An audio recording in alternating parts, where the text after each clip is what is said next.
Okay, the class would be more adjust-based if the professors are inconsiderate. Not like, don't get me wrong, but like if they consider our mental health, they consider that we have jobs outside school, we have parents, I think that'll be more like a better classroom. As a student, I have been at Seasons for undergraduate and graduate both. And I had several occasions where I am a parent and I have a job and I'm a student. So I'm one of those students who have multiple roles. And if you're working all day and then you're a student at night, when do you actually go to these extra credit events? I think extra credit needs to be accessible to every student individual.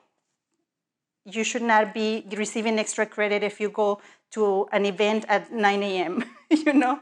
The class would be more equity-minded if professors would give students more opportunities to go to the office hours, but these office hours would be separated from the original hours that they have assigned in their syllabus, so that more students that need more extra help, they can go to them. So that, they, for example, if they have they have a job during those hours, or they have other classes, it wouldn't interfere, so it wouldn't stop them from getting that extra help that they need.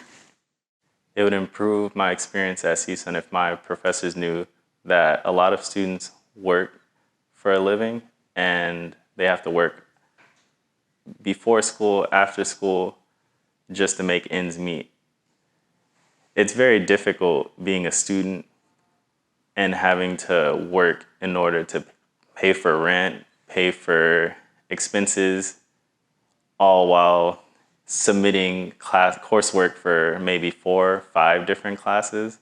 It's tough. I know a lot of people, not everyone works, but at least in my experience, now that I'm commuting as well, it's expensive to pay for school, especially since this is a CSU. It's not a community college.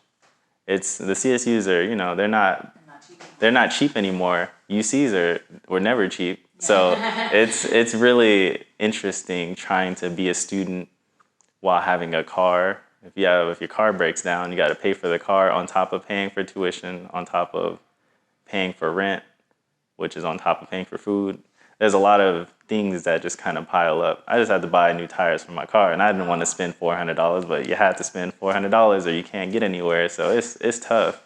It's tough. I would say that, at least for online learning, the whole attendance policy is very interesting in the way that it works. It's unfortunate when we're paying for the course and you can potentially be dropped from the class just because you're unable to attend the course. Seeing as though how things have been going just in the world, school is important, but for some people, they also have jobs and prior obligations, and being at home and trying to be a student while at home is very difficult. Mentally, what do you think that does to a student? That just ruins them. Not only do you have to worry about submitting the work, if you don't show up, some people might give up already. If you have a family incident for some reason, if your internet isn't working for some reason and you miss X amount of classes and you reach that threshold, some students just give up. I think it's as simple as acknowledging that there are some students who have to work after class, before class, in order to pay for their tuition. Even in the syllabus, as simple as making that introduction on the first day of class, and I think setting that foundation that you understand that, yes, you want to be a student first, but at the same time, your survival takes priority over everything. If you can't afford to pay for food, if you can't afford to get from point A to point B, becoming a student will be increasingly difficult. So I think it's a matter of communication first and foremost. And in some instances, it isn't even about adjusting the workload. But if that is necessary, that's a conversation. So that's pretty much the message, is just communication and gauging where students are at in the class and actually doing something about it. So let's say if you take a poll asking, how's everyone doing for this upcoming 6-page essay that's due in 4 days? 70% of the class is still struggling to get past the 3rd page. For some professors, they might just say, all right, well, that's just data that I collected moving forward. Some professors might simply just extend it And that becomes another poll. How many days would you like me to extend it by? So it's just collecting data and communicating with the class periodically throughout the course.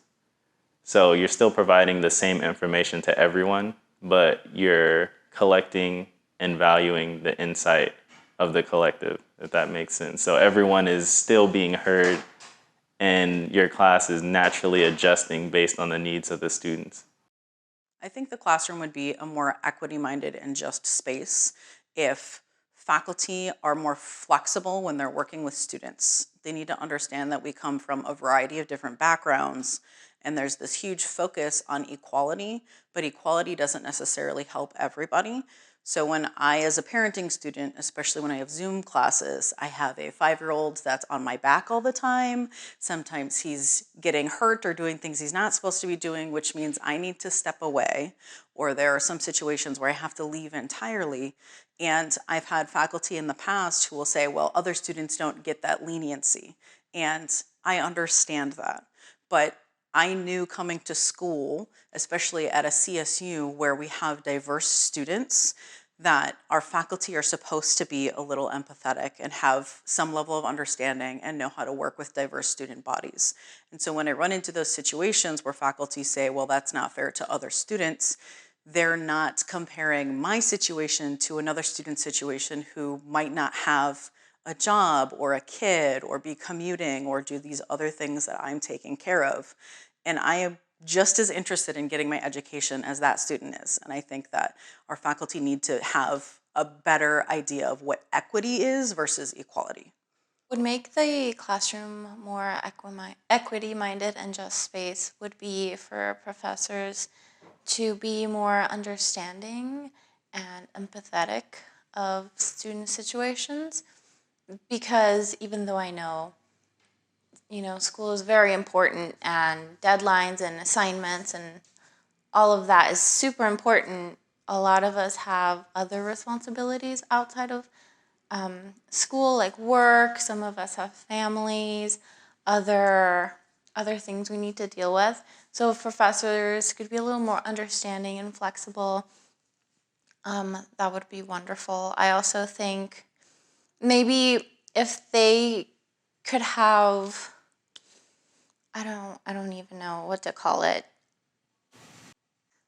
a way for students to reach out to them in times of great distress. So, if the student is having an issue, a mental health problem, or just they're being overwhelmed, and they can't exactly maybe keep up, they could reach out to the professor and say, hey, I'm so sorry that this is happening, but this is the reason why I'm feeling unmotivated to be involved in the class. It's not laziness. It's not because I don't want to do my assignments or show up. Is that sometimes what's going on in our lives is so overwhelming that we not to say we put school in the back burner, but other times it's the other way around. You're so stressed with class that you can't even focus on your own mental health because you have an exam at 2 p.m. and you just had something happen at 1 p.m. and you can't even focus on what just happened because you have an exam. So that's happened so many times. And it's so stressful, but as a student, you have to make it work. Flexibility, understanding is a big part about it.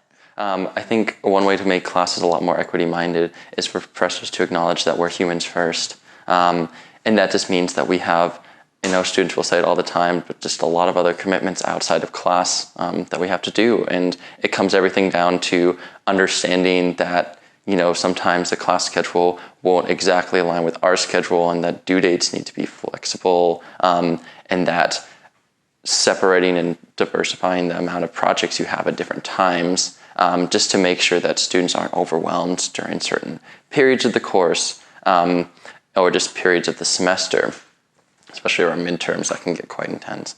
But yeah, just understanding students have a really strong life outside of class.